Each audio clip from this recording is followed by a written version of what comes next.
ఏలూరు జిల్లా నూజివీడు నియోజకవర్గం లోకల పెద్దలు కుటుంబాన్ని వెలివేసిన ఉదంతం వెలుగులోకి వచ్చింది. ముసనూరు మండలం కొర్లకుంట గ్రామ పట్టాదారు పాస్ పుస్తకాల పంపిణీ కార్యక్రమంలో పాల్గొన్న మంత్రి కొలుసు పార్థసారథి ఫిర్యాదులు స్వీకరించే క్రమంలో ఏలూరు జిల్లా నూజివీడు నియోజకవర్గం ముసనూరు మండలం చింతలపల్లి గ్రామంలో గ్రామ పెద్దలు ఓ కుటుంబాన్ని 5 సంవత్సరాల క్రితం వైఎస్ఆర్ పార్టీ నాయకుల అండదండలతో వెలివేశారని బాధితుడు మండవల్లి బెనర్జీ రాజశేఖర్ ఫిర్యాదు చేశారు. 5 సంవత్సరాల క్రితం మండవల్లి బెనర్జీ తాత పేరు మీద ఉన్న భూమిని వైఎస్ఆర్ పార్టీ కార్యకర్త పేరు మీద మార్చినందుకు మండవల్లి బెనర్జీ కోర్టును ఆశ్రయించగా కోర్టు స్టే ఇచ్చినట్లు తెలిపారు.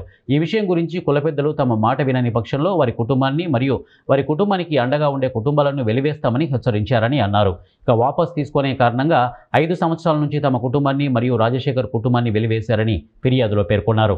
స్పందించిన మంత్రి కొలుసు పార్థసారథి వెంటనే ఐజీ మరియు డీఎస్పీకి ఫోన్ చేసి తగు న్యాయం చేయాలని తెలిపినట్లు బాధితులు తెలియజేశారు.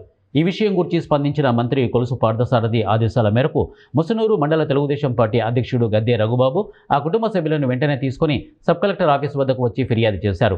కుటుంబాన్ని వెలివేసిన ఘటనపై తెలుగుదేశం పార్టీ ముసనూరు మండల పార్టీ అధ్యక్షుడు రఘుబాబు విలేకరులతో మాట్లాడుతూ ఇక మండవల్లి బెనర్జీ మరియు రాజశేఖర్ కుటుంబాన్ని వెలివేసిన ఘటన అమానవీయమని, సమాజం ఎంతో అభివృద్ధి చెందినప్పటికీ కుటుంబాలను వెలివేయడం సరైన చర్య కాదని వారన్నారు. చెప్పారు.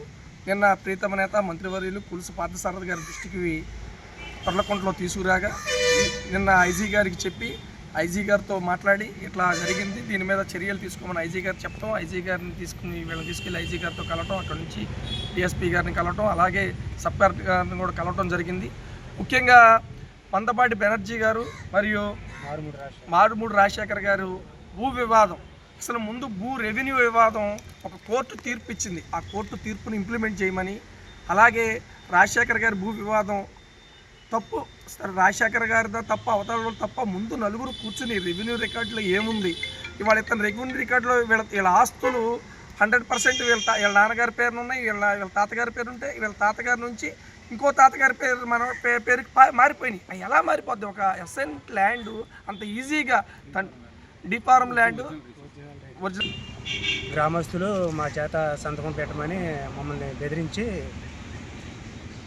మమ్మల్ని బెదిరించగానే మేము మా తాతగారు ఆస్తి కానీ మేము సంతకం పెట్టనన్నామండి. పెట్టనన్న తర్వాత వీళ్ళు ఊళ్ళో నుంచి ఏ ఫంక్షన్లకి, దినాలకి, స్వార్థ బంధులకి, పెళ్ళిళ్ళకి ఎవరిని కేకేయమాకండి అని గ్రామస్తులు పెద్దలు తెలియపరిచారండి. అప్పుడు కాడ నుంచి మమ్మల్ని ఊళ్ళో నుంచి వెళ్ళేసి ఏ ఫంక్షన్లకు కూడా మమ్మల్ని కేకేయట్లేదండి. అలాగే మా తాతగారి భూమి మాకు రానివ్వకుండా ఇరు వర్గాలు కలిసి కోర్టుకు వెళ్ళగా కోర్టులో తీర్పు నాకు అనుకూలంగా వచ్చిందని కులంలో పిలిచి కుల పెద్దలైనటువంటి బొద్దుగోడ సుందరం, అతనికి నాకు ఆపోజిట్ క్యాండిడేట్, మిగతా వాళ్ళందరూ కలిసి కుల పెద్దలు కలిసి నన్ను ఈ కేసులన్నీ ఎత్తేసుకోకపోతే కుల బహిష్కరణ చేస్తామని చెప్పేసి అని చెప్పడం జరిగింది. దాని విషయమై చాలాసార్లు నేను ఈ పోలీస్ స్టేషన్ చుట్టూరు అటు ఇటు తిరుగుతుండగా కనీసం నాకు న్యాయం జరిగిన పరిస్థితి పోయిన గత 5 సంవత్సరాలలో.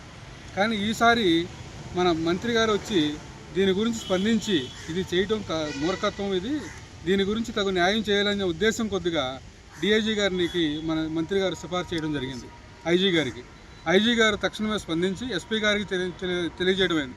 కానీ గ్రామంలో ఏ విధంగా ఉందంటే, గ్రామంలో ఒక మంచినీళ్ళకి వెళ్ళలేకుండా, ఒక ప్రార్థనా గుడికి వెళ్ళలేకుండా, అన్ని రకాలకు ఇబ్బంది పెడుతూ తోటలోకి వెళ్తాం కొట్టడం. కానీ ఆ ఊళ్ళో ఉండే కన్నా చాలా ప్రాణభయంతో కొట్టుమిట్టాడుతున్నాం మేము. ఏ విధంగా అంటే అందరూ కలిసి